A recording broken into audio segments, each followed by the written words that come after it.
नई बहू का पहला दिन। सुमन अपने 3 बेटे, एक बेटी, 2 बहू और पति के साथ रहा करती थी।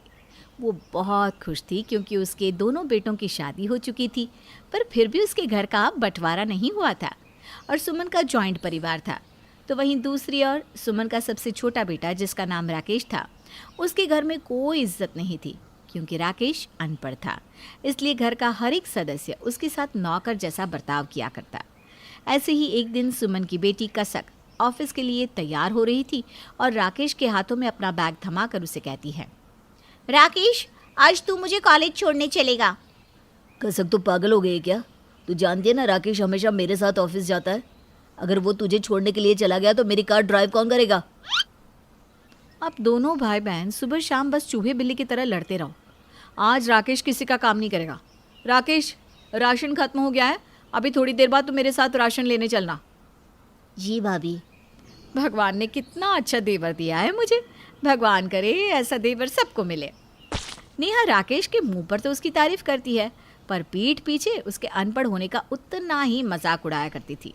राकेश के अपने सगे भाई बहन भी उसकी इज्जत नहीं करते, तो भाभी कहाँ से करती। समय यूं ही गुजरता है और एक दिन कसक को देखने के लिए कुछ लड़के वाले आते हैं। नेहा बहू, काजल बहू, सारी तैयारी हो गई है ना? और कसक को अच्छे से तैयार कर दिया है ना तुम दोनों ने? हाँ माँ जी, सारी तैयारियाँ हो चुकी है और कसक भी तैयार हो चुकी है। बस लड़की वालों के आने का इंतज़ार है। लड़के वाले भी आ चुके हैं, रोड पर खड़े हैं। उन्हें हमारी गली कौन सी है समझ में नहीं आ रहा। राकेश, एक काम कर, जल्दी से जा और लड़के वालों को लेकर आ। और हाँ, उनके सामान को उठाकर घर में ले आना।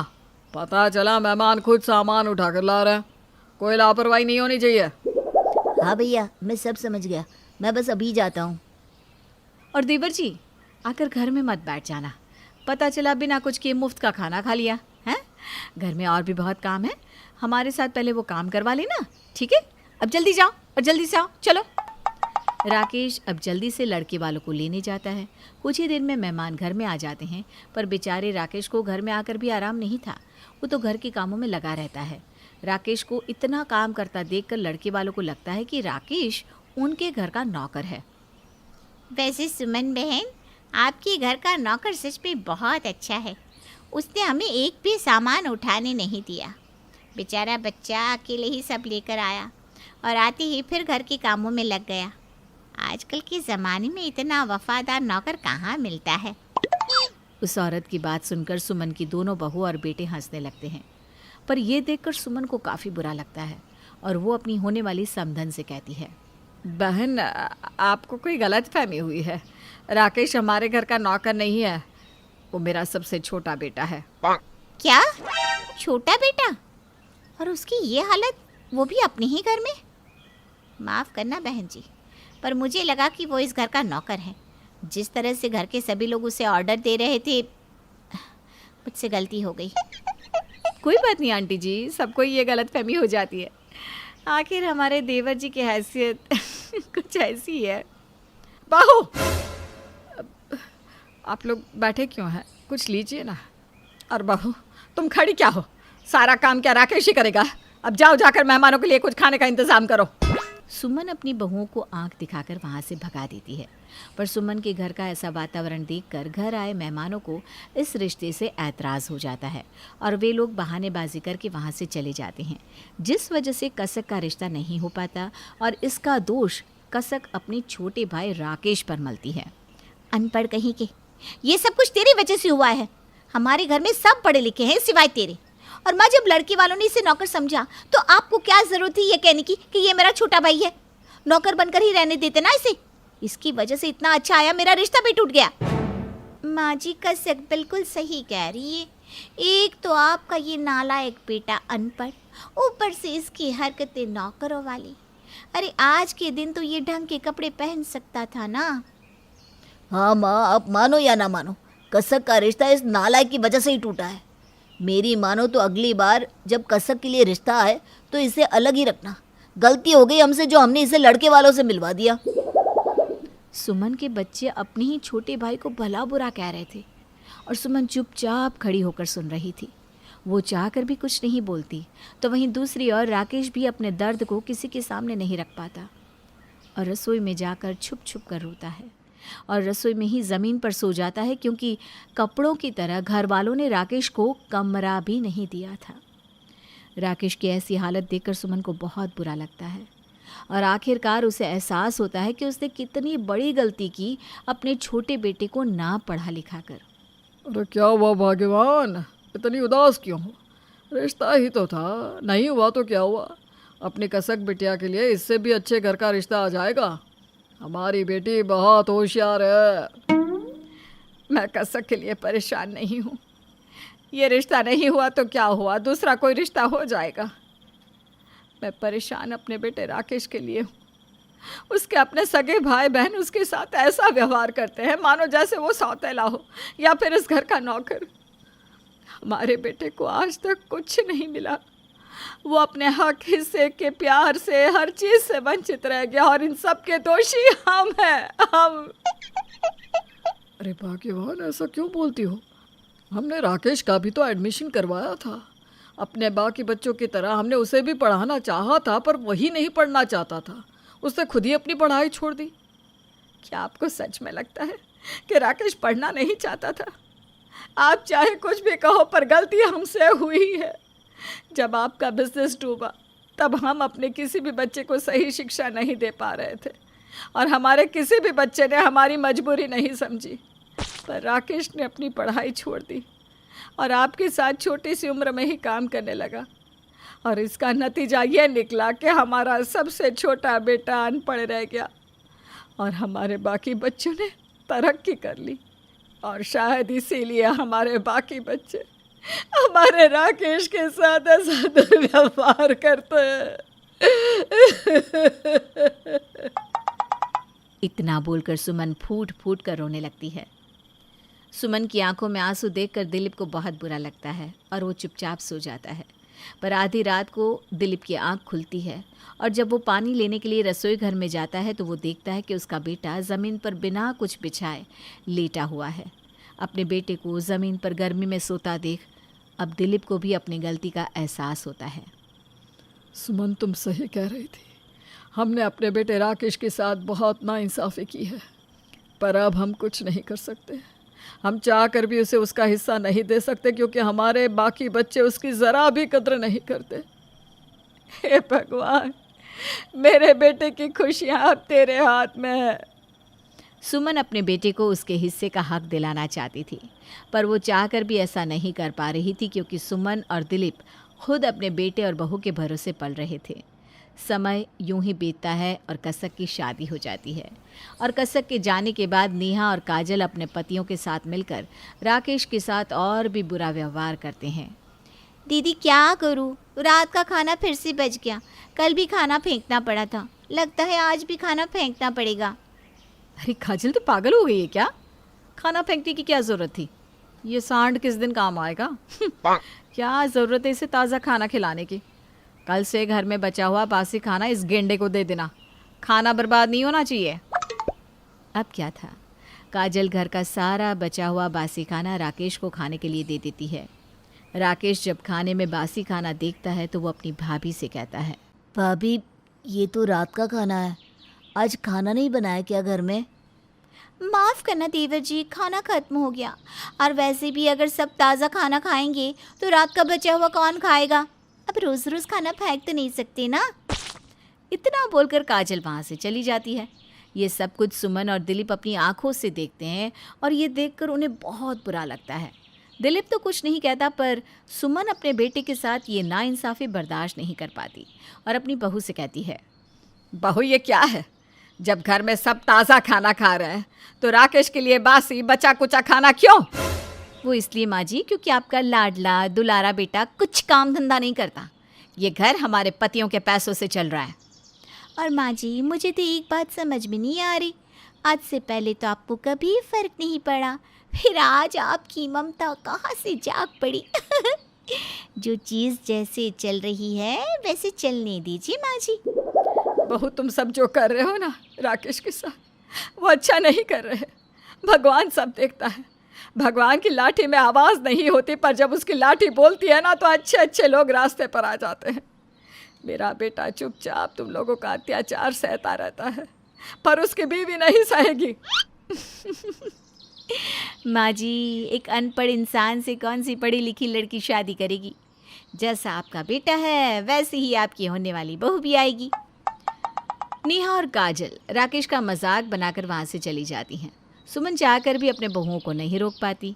अब समय यूं ही बीतता है और राकेश के लिए लड़की देखी जाती है।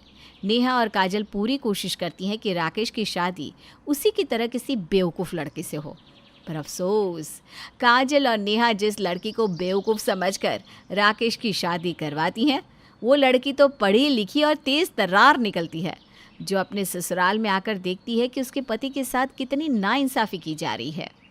माँ जी, मेरा कमरा कहाँ है? हमारी प्यारी देवरानी, आपका कोई कमरा नहीं है। आपका पति रसोई घर में सोता है, अब से वही आपका कमरा है। But why? I mean, Rakesh ji भी तो इस घर के बेटे हैं, फिर उनके लिए कोई कमरा क्यों नहीं, जब घर में हर किसी का अपना पर्सनल रूम है तो?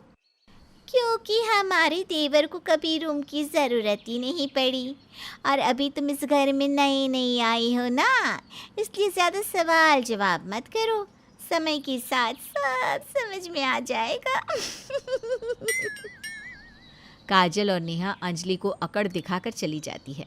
अंजलि को अपनी दोनों जेठानी की अकड़ पसंद नहीं आती और वो देखती है कि उसका पति घर में आते ही घर में झाड़ू पोछा बर्तन कपड़े सारे काम कर रहा है।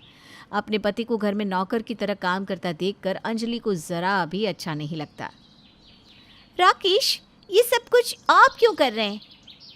मैं, भाभी, माँ जी सब है ना, हम सब करेंगे ये, आप इसे छोड़िए, मैं कर लेती हूँ सारा काम। अरे नहीं नहीं अंजलि, वैसे भी मैं पहली बार नहीं कर रहा। जब से पापा का बिजनेस डूबा है तब से मैं इसी तरह से मेहनत मजदूरी कर रहा हूँ, और घर के काम भी। भाभी का काम तो सिर्फ खाना बनाना होता है। राकेश जी, भाभियों का काम सिर्फ खाना बनाना नहीं, बल्कि अपने पतियों के कपड़े धोना, घर के बर्तन साफ करना, माँ जी की सेवा करना और आपकी इज्जत करना है। अब से आप इस घर के कोई काम नहीं करेंगे, आप भी बाकियों की तरह बाहर नौकरी करेंगे। आपको इनकी गुलामी करने की कोई ज़रूरत नहीं है। जब पापा का बिजनेस डूबा तब आपने पापा के साथ काम करके अपने पिता की मदद की और घर चलाया, पर ये सब इन लोगों को दिखाई क्यों नहीं देता? राकेश बेटा, अंजलि बहू बिल्कुल ठीक कह रही है। हमसे गलती हुई जो उस समय हमने तुझे पढ़ाया नहीं और घर की जिम्मेदारी तेरे सर पर रख दी, जबकि घर की जिम्मेदारी तो इस घर के बड़े बेटों को उठानी चाहिए थी। कोई बात नहीं माँ। अंजलि आते ही अपने पति को घर के काम करने से रोक देती है और अपने जेठ का ड्राइवर बनने से भी। अंजलि के कहने पर राकेश घर का कोई काम नहीं करता और बाहर जाकर नौकरी की तलाश करता है। ये सब देखकर काजल और नेहा को बहुत गुस्सा आता है और वो अंजलि से लड़ने लगती है। तुम आखिर खुद को समझती क्या हो? हाँ, भूलो मत, तुम गांव की गवार देहाती हो जिसे हम इस शहर में लेकर आए। अरे तुम्हें तो हमारा धन्यवाद करना चाहिए। माइंड योर लैंग्वेज भाभी। माना कि मैं गांव से हूँ, पर आप भी भूलो मत कि मैं आपसे ज़्यादा पढ़ी लिखी हूँ और राकेश जी अच्छे लड़के हैं। मैंने राकेश जी से शादी उनकी अच्छाई देखकर की थी, क्वालिफिकेशन देखकर नहीं। और मेरे पति आप लोगों से ज़्यादा समझदार हैं, वो घर चलाना भी अच्छे से जानते हैं, इसलिए वो घर के काम नहीं बल्कि बाहर जाकर काम करेंगे। एक बात और, अब आपके दिन खत्म हुए, अब आप सब अपनी उल्टी गिनती गिनना शुरू कर दो। और हाँ, धन्यवाद जो आप मुझे यहाँ लेकर आई। यहाँ आने के बाद कम से कम मुझे राकेश जी के बारे में तो पता चला। अंजलि आते ही अपनी दोनों भाभी और जेठ को सबक सिखाती है। ये देखकर नेहा और काजल को बहुत गुस्सा आता है पर उन दोनों की एक नहीं चलती। समय यूं ही बीतता है और एक दिन अंजलि देखती है कि उसकी दोनों भाभियाँ उसके पति को अपने पतियों का झूठा बचा हुआ खाना निकाल कर दे रही थी। ये देखकर अंजलि अपने गुस्से पर काबू नहीं रख पाती और अपने पति के लिए निकाला हुआ खाना डस्टबिन में फेंक देती है। अंजलि, ये क्या बदतमीजी है, तुम्हारी हिम्मत कैसे हुई खाना फेंकती की? कोई बात नहीं काजल, इससे जो करना है करने दो। ये नहीं जानती इसने अपने पति का खाना फेंका है, आज इसका पति भूखा रहेगा और क्या। मेरा पति अब कभी भूखा नहीं रहेगा और ना ही वो रात का बचा हुआ खाना खाएगा। ना ही किसी का झूठा। अब से रसोई घर मैं संभालूंगी और खाना भी मैं बनाऊंगी। फिर देखती हूँ कि कौन मेरे पति को झूठा और बाकी बचा हुआ खाना खिलाता है। इतना बोलकर अंजलि अपने पति के लिए खाना बनाने लगती है। नेहा और काजल उसे रोकने की कोशिश करती हैं, पर अंजलि इतने गुस्से में होती है कि वो दोनों चुपचाप वहाँ से निकल लेती हैं। धीरे धीरे अंजलि अपने पति को वो सम्मान, वो इज्जत दिलाने लगती है जिसका राकेश पर अधिकार था। समय यूं ही गुजरता है और अब अंजलि कमरा बनाने की बात करती है। मैं जब से यहाँ आई हूँ तब से सबकी मजबूरी ही देख रही हूँ, इसलिए मैंने फैसला कर लिया है कि अब इस घर में एक और कमरा बनेगा। आप लोग तो इतने मजबूर है कि पैसे दे नहीं सकते, पर मेरे पति ने इतने पैसे कमा लिए कि हम अपने लिए एक कमरा खुद बना सकें। इसलिए अब हम रसोई में नहीं रहेंगे। ऊपर का पूरा फ्लोर हमारा रहेगा, क्योंकि वो फ्लोर मैं अपने पति की कमाई से बनवा रही हूँ। राकेश, तेरी बीवी का दिमाग खराब हो गया है क्या? उसको समझा, ऊपर अब कोई फ्लोर नहीं बनेगा और तुम दोनों रसोई में ही रहोगे। भैया, मैं अंजलि को नहीं रोकूंगा। ऊपर फ्लोर बनेगा। अब मेरी अपनी खुद की भी तो फैमिली है और मैं अपनी फैमिली के साथ किचन में और नहीं रह सकता। अरे वाह, जोरू के आते ही जोरू का गुलाम हो गया, अपने भैया से जुबान लड़ा रहा है। अमित बेटा, तू भी तो जोरू का गुलाम है। अमित, नेहा बहू और काजल, अंजलि बहू ने बिल्कुल सही फैसला लिया है। और भूलो मत, ये घर हम बूढ़े बुढ़िया के नाम है, और वैसे भी इस घर में जितना तुम दोनों भाइयों का हिस्सा है उतना ही राकेश का भी है। अगर वो ऊपर फ्लोर बनाना चाहता है तो इस घर में 3rd फ्लोर बनेगा, क्योंकि अब इस घर में राकेश भी अपनी कमाई देता है। हमने अपने बेटे राकेश के साथ पहले ही बहुत सारी नाइंसाफ़ी कर रखी है, पर अब और नहीं। पहली बार दिलीप अपने बेटे राकेश की साइड लेता है और अपने दोनों बेटों का मुंह बंद कर देता है। अपने सास ससुर को अंजलि और राकेश की ओर देखकर नेहा और काजल भी चुप हो जाती हैं और अपने घुटने अंजलि के सामने टेक देती है, जिसके बाद अंजलि और उसके पति को भी पूरा सम्मान मिलता है और वो लोग भी काजल और नेहा की तरह घर में रहते हैं।